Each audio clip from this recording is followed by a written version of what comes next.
అయ్యా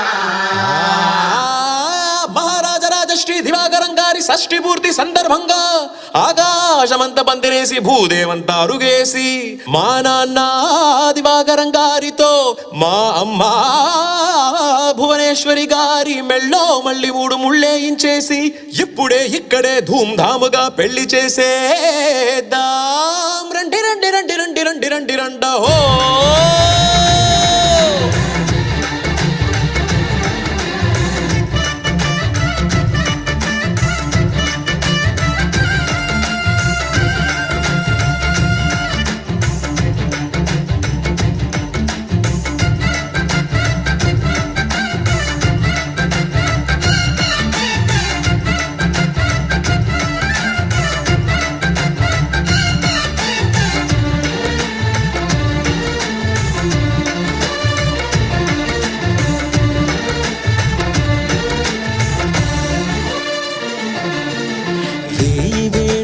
నాదం మోగే హాయి హాయి హృదయాన ప్రేమ మంత్రముల గానం సాగే ఈ ముహూర్త సమయాన